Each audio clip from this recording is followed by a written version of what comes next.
देखिए अभी हम लोग पढ़ेंगे अनुपात। क्या पढ़ेंगे? अनुपात को इंग्लिश में कहते हैं रेशियो। परिभाषा देखिएगा, दो सजातीय राशियों की तुलना को अनुपात कहते हैं। अभी यहाँ पे आया आपको सजातीय राशि। क्या आया? सजातीय राशि उनको कहते हैं जिनका मात्रक क्या होता है? समान होता है। अभी जैसे समझिएगा, यहाँ पे मान चले यहाँ पर एक है आपको 5 रुपया। क्या है? 5 रुपया, और दूसरा भी है आपको 7 रुपया।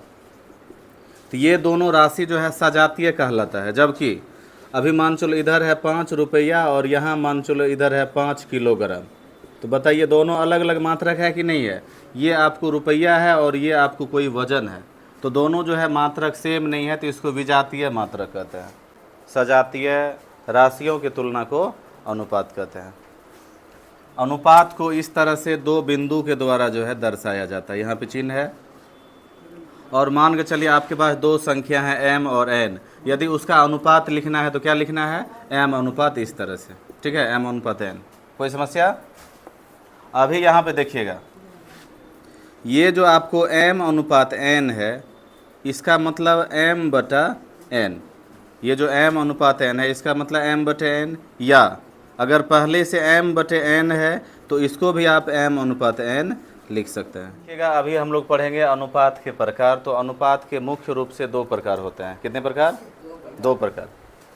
पहला है समानुपात। इसका हम लोग परिभाषा देखते हैं। जब अनुपात के पहले पद का मान बढ़ने से दूसरे पद का मान भी बढ़े, तथा पहले पद का मान घटने से दूसरे पद का मान भी घटे, तब ऐसे अनुपात को समानुपात कहते हैं। कहने का क्या अर्थ हुआ कि आपको मान चलिए अनुपात दिया हुआ है। अनुपात जैसे यहाँ पे देखिएगा 3 अनुपात यहाँ पे 5। ये जो पहला पद है, इसका मान अगर बढ़ाएंगे तो इसका मान भी बढ़े, और इसका मान यदि घटाएंगे तो इसका मान भी घटे, तब ऐसे अनुपात को समानुपात कहते हैं। एक के बढ़ने से दूसरा बढ़े, एक के घटने से दूसरा घटे, यही है समानुपात। उदाहरण से समझते हैं। मान के चलिए कि 10 कलम है। 10 कलम का कीमत कितना है? 20 रुपया है। अब मान चले कलम को बढ़ाते हैं। 10 कलम का 20 रुपया है। अगर हम लोग कलम 20 ले लेंगे, 10 कलम की जगह 20 कलम अगर निकालेंगे, कलम का संख्या बढ़ा दिए, तो इधर देखिए कीमत कितना हो जाएगा? 40 रुपया। होगा कि नहीं? 10 कलम का जो 20 है तो 20 कलम का 40। यानी अगर देखिए कलम को बढ़ाए तो उसका कीमत भी बढ़ा। अनुपात का एक पद बढ़ा, दूसरा पद भी बढ़ गया। सही बात है। अभी घटाते हैं। मान के चलिए कि अभी 10 कलम है, इसको 5 कलम हम लोग लेते हैं। 5 कलम, 10 का आधा, तो इधर भी 20 का आधा, यहाँ क्या हो जाएगा? 10। कलम की संख्या को घटाए तो उसका कीमत भी घट गया। सही बात है कि नहीं? ऐसे भी देखिएगा, 10 कलम का 20 रुपया है तो एक कलम का 2 रुपया निकलेगा। अभी 20 कलम लीजिएगा तो 20 दूना 40 रुपया होगा। अब 5 कलम लीजिएगा तो 5 दूना 10 रुपया होगा। ये समझ में आया? कलम के संख्या को अगर बढ़ाएंगे तो उसका कीमत भी बढ़ जाएगा, और कलम की संख्या को घटाएंगे तो उसका कीमत भी घट जाएगा। यानी जो परिवर्तन एक के साथ कर रहे हैं वही परिवर्तन दूसरे के साथ हो रहा है। इसी तरह के अनुपात को समानुपात कहा जाता है। समझ में आया? हम लोग दूसरा देखेंगे, व्युत्क्रमानुपात।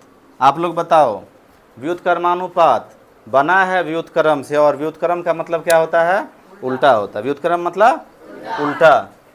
तो यहाँ सब कुछ उल्टा होगा। देखिएगा, जब अनुपात के पहले पद का मान बढ़ने से दूसरे पद का मान घटे, तथा पहले पद का मान घटने से दूसरे पद का मान बढ़े, तब ऐसे अनुपात को व्युत्क्रमानुपात कहा जाता है। कहने का क्या अर्थ हुआ कि अनुपात में आपको हमेशा दो पद होता है।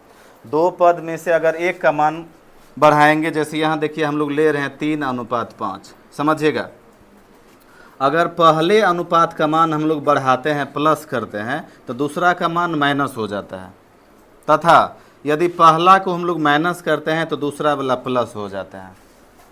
इस तरह के अनुपात को व्युत्क्रमानुपात कहा जाता है। एक को बढ़ाएंगे दूसरा घटेगा, और एक को घटाएंगे तो दूसरा बढ़ेगा।